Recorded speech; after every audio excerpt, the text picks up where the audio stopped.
Y son 12 minutos, pero 12 minutos espectaculares para entender lo que sucede en Venezuela. Mi nombre es Paloma y nací en Venezuela. ¿Sí? Mis papás y mis hermanos nacieron acá. Yo nací ya por el destino de la dictadura de Pinochet. La mitad de mi familia todavía vive en Venezuela. El pasado domingo 9 de marzo mataron en Venezuela a Gisela Rubina, una chilena, víctima número 21 de lo que va desde que comenzaron las protestas en febrero. Así que hago este video, porque muchos han dicho que en Venezuela, 1, hay dictadura y la culpa es de su presidente Maduro. 2, que no hay libertad de expresión. 3, que no se respetan los derechos humanos. Y me pregunto, ¿es raro que la gente tenga su opinión de Venezuela? Obvio que no, porque los medios de comunicación y varios artistas se encargan de decirlo día a día. Nosotros, los chilenos, sí sabemos de dictadura y de violación a los derechos humanos. Así que, desde nuestros conocimientos, veamos qué pasa en Venezuela. Por supuesto que en Venezuela existe oposición. Es una coalición llamada Mesa de la Unidad Democrática, MUD, y está formada por 29 partidos políticos. La MUD tiene 67 de 165 diputados, 3 de 23 gobernadores, 76 de 335 alcaldes, incluyendo la Alcaldía Metropolitana de Caracas, la más importante de todas. Todos estos puestos los obtuvieron mediante sufragio universal, o sea, votación, igual como se eligen algunas autoridades en Chile. También por votación fue que Nicolás Maduro ganó la elección presidencial en 2013, y anteriormente Chávez lo hizo en los años 1998, 2000, 2006 y 2012. Y asimismo, o sea, por elecciones, es que el PSUV, Partido Socialista Unido de Venezuela, al que pertenecen Chávez y Maduro, ha ganado la mayoría de las alcaldías, diputados y gobernadores, además de ganar 3 referéndums y perder 1. Y frente a las acusaciones de un fraude electoral, veamos qué dice Jimmy Carter, expresidente de Estados Unidos y director del Centro Carter, organismo observador de procesos electorales en todo el mundo. Of the 92 elections that we monitored, I would say that the election process in Venezuela is the best in the world. ¿En las dictaduras hay elecciones? No. Por lo tanto, el gobierno venezolano fue elegido legal y legítimamente. Veamos ahora si se reprimen los derechos humanos y las libertades individuales. ¿En Venezuela hay derecho a la educación? Sí. La Constitución de 1999 señala que el Estado garantiza la gratuidad de la enseñanza pública, primaria, secundaria y universitaria a través de la Misión Robinson para aprender a leer, la Misión Rivas para cursar todos los años de primaria y secundaria y la Misión Sucre para obtener o terminar de cursar una carrera universitaria. Todos los niños de primaria, y es como la educación básica acá en Chile, tienen un notebook para trabajar en clases, gracias al programa Canaima Educa. Derecho a la vivienda también, a través de varios programas de hábitat. Algunas de las viviendas básicas son estas. Derecho a la salud, sí, con el programa Misión Barrio Adentro, que construyó centros de atención en cerros y poblaciones muy pobres, en los que médicos y dentistas atienden de forma personalizada a cada familia venezolana. Ahora la Misión Barrio Adentro lleva varias etapas, construyendo 1.200 centros de diagnóstico y rehabilitación, además de la construcción de centros especializados como el Hospital Cardiológico Infantil Latinoamericano. El Estado paga todas las atenciones, tratamientos y operaciones. Todo lo que haga este gobierno que tenemos ahorita, todo es para el pueblo. Derecho a la alimentación. También se creó el programa Mercal, que son almacenes y supermercados con alimentos y productos de primera necesidad a bajos precios para que sean accesibles a la población más pobre. Y yo en 2008 compré leche en polvo en un Mercal. Aquí está, ¿ven? Además, es muy rica. Derecho a la libertad de expresión. Estamos en contra de la libertad de expresión, de continuar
Bueno, hace referencia a Chile, como ven permanentemente, porque ella, no sé si vieron esa primera parte, ella es nacida en Venezuela, pero es chilena, tiene nacionalidad chilena. Bueno, pues ¿Dónde entonces... se puede descargar el vídeo ese? Este vídeo, tómate el nombre y por YouTube. Lo que los medios chilenos no te contarán. Hay muchísimo, si uno sabe buscar, hay muchísima información. Ay, no, me equivoqué. A mí lo que me ha gustado de Maduro, conmigo ya perdió otro. ¿Quién? A ver, Maduro santiguándose. Allí el tema es Ya estoy yo teniendo dudas ya, ¿no? Porque Eso hay que hacerlo. en los países latinoamericanos. No, ya lo sé. Mira, bueno. Como a mi casa sin un santuario. Entonces lo que está sucediendo, lo que se está produciendo, ¿por qué no? Como pasó, por ejemplo, en Irak, sin ir más lejos, pasó en Irak, dijeron, hay armas de destrucción masiva, y entraron en Irak. Ahora hay otra fórmula de dar los golpes de Estado. Y intentemos recordar Yugoslavia, intentemos recordar Ucrania, Libia. Se llaman los golpes de Estado suaves. Han sido utilizados además por un sociólogo norteamericano, James, creo que se pronuncia el nombre, James, cosas así se pronuncia. Después lo van a ver el nombre. ¿Cómo funciona esto? Mire, vamos a verlo aquí. Lo primero que hace es generar un clima de malestar. ¿Vale? ¿Cómo se genera un clima de malestar? ¿Cómo se ha hecho en Venezuela? En Venezuela las importaciones de alimentos y de productos básicos están subvencionadas por el Estado. O sea, el Estado entrega una serie de subvenciones para que se importen esos productos, con la intención de progresivamente poder ser el Estado quien importe directamente y coloque los productos en el mercado. Las subvenciones fueron recibidas por determinados grupos empresariales. Hay un grupo, el más importante de Venezuela, que es el productor de la cerveza Polar, la cerveza más famosa de Venezuela, no sé si les suena, se llama el Grupo Polar. Bueno, pues se entregaron esas subvenciones, se compraron los productos, se importaron los productos y se almacenaron, se escondieron. Por eso hay desabastecimiento en Venezuela. ¿Qué sucede? Que puntualmente se sacan de determinados puntos, elevando los precios. O sea, ¿qué se provoca con eso? Malestar. Esto se viene haciendo, se hacía ya en época de Chávez, ya se hacía más, digamos, que con más cautela. ¿Cuál es el segundo paso? Acusaciones de que es un régimen dictatorial, totalitario, etc. La prensa. Aquí juega un papel esencial la prensa. Ausencia de respeto a los derechos humanos. Cuando empezó, por ejemplo, esta última fase de violencia callejera, empezó, creo que recordar que fue el 8 de febrero del estado de Táchira, con un ataque a lo que era la residencia gubernamental, pero la residencia gubernamental en el estado de Táchira, desde que las elecciones que les decía antes de gobernadores del 8 de diciembre, de diciembre del 2012, fue ganada por la fuerza bolivariana. La residencia presidencial se convirtió en una residencia de día para personas con discapacidad, fundamentalmente infantes, fundamentalmente niños y niñas. Bueno, se atacó esa residencia. Así empezaron los acontecimientos cuando dado lugar a toda esta violencia callejera. Ahora, eso fue el día 8. Saben que lo que empezó a publicarse fue el día 12 de febrero con la manifestación de estudiantes de Caracas. En realidad, ya el día 8 habían habido acontecimientos violentos. El 12, en Caracas, cuando se produce la manifestación, mueren 2 manifestantes. Son los primeros muertos de esta fase. Esos 2 manifestantes se ha demostrado, primero, que fueron asesinados con la misma arma. Y segundo, que esa arma era un arma oficial de los servicios de inteligencia. Los servicios de inteligencia habían recibido la orden de no salir. hubo un grupo que desobedeció la orden, probablemente contraespionaje norteamericano. Y mató efectivamente a 2 personas. De los 8 muertos de ese día, uno fue matado por la oposición, un joven estudiante del barrio del 23 de febrero, uno de los barrios más chavistas y más cañeros que hay en Caracas,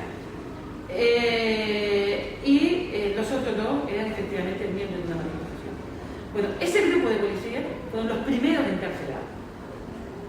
Policías no son servicios especiales, servicios secretos. Fueron los primeros encarcelados. Nicolás Maduro salió diciendo: me da igual quién dispare y me da igual quién ejerza la violencia. O sea, si vamos a imponer la paz, aunque sean los nuestros los que tengamos que detener. Y efectivamente lo han cumplido. O sea, cuando se han detectado abusos policiales, han sido detenidos los policías. Y se han detenido en todo este proceso 55. Pero ¿qué sucede con esos policías? Muchos son policías de los municipios donde gobierna la organización, y no son miembros de las Fuerzas Nacionales Bolivarianas ni de la Guardia Nacional Bolivariana. Son policías locales de los lugares donde, ¿qué hacen? Provocar. O sea, evidentemente, provocar para que la situación se siga tensando. Protestas violentas. Ya se ha llegado a la fase esa. Guerra psicológica, esto es ingobernable. La Unión Europea dice al gobierno bolivariano que ponga orden en su fila. La pregunta que hay que hacer es: ¿quién va a poner orden en la fila de los otros, los que ellos y los Estados Unidos están financiando para que haya todo este caos?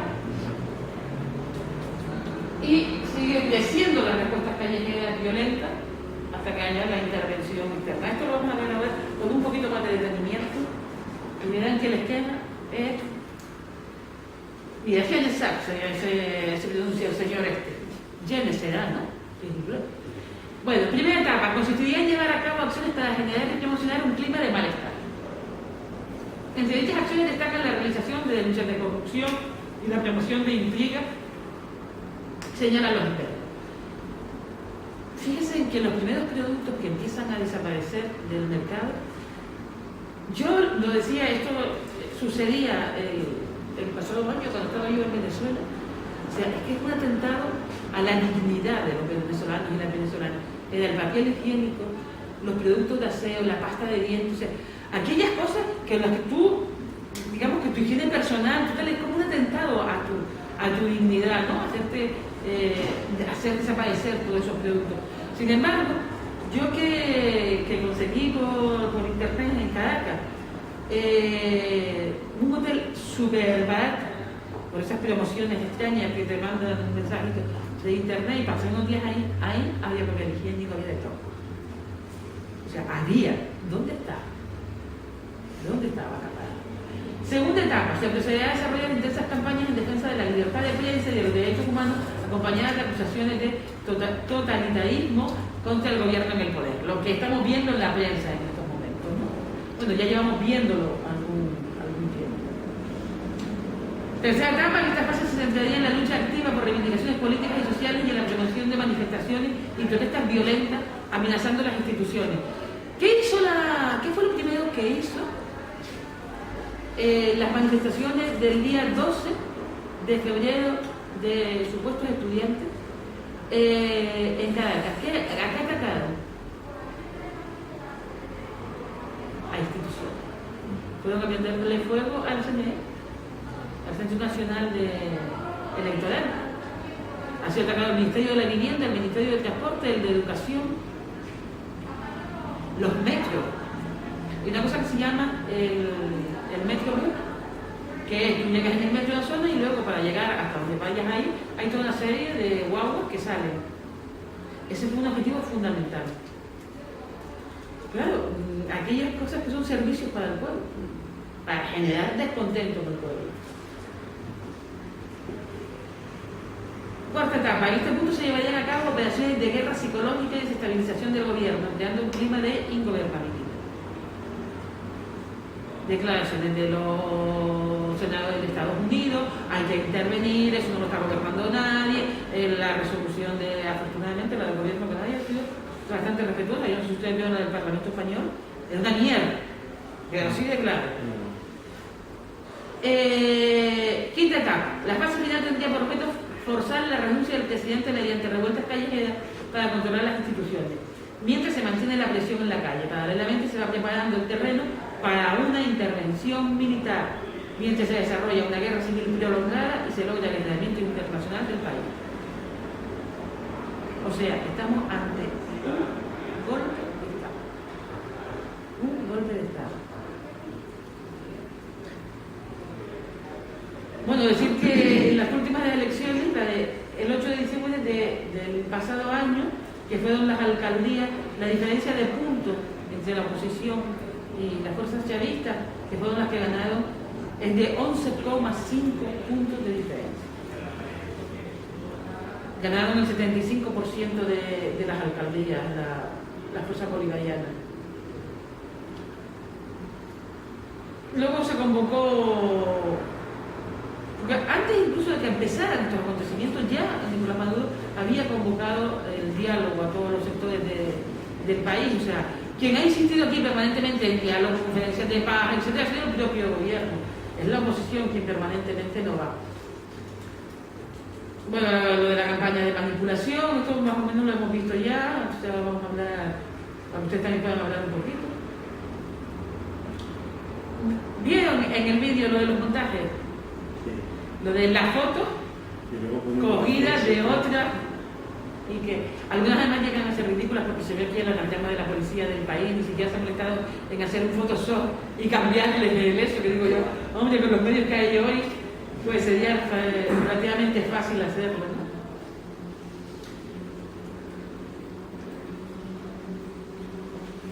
Bueno, la financiación de Estados Unidos. Y también, recuerdan Colombia, les dije antes, es muy importante recordar el estado de Táchira, frontera con Colombia, los paramilitares colombianos, los de los falsos positivos, los asesinatos a los dirigentes sindicales. Bueno, esos son los que se están infiltrando, hay detenidos ya colombianos, se están infiltrando por la frontera de Táchira. Eso lo hacían ya desde antes, ¿no? Hay gente bolivariana asesinado desde años antes por paramilitares, tanto en el estado de Táchira como en Bahía, que es el estado más cercano. Aquí tenemos un importante papel Uribe, el que fue presidente de Colombia, el anterior presidente, que estaba antes de Santos, que es un narcotraficante, y que quiere hacerse con un cierto poder en la región.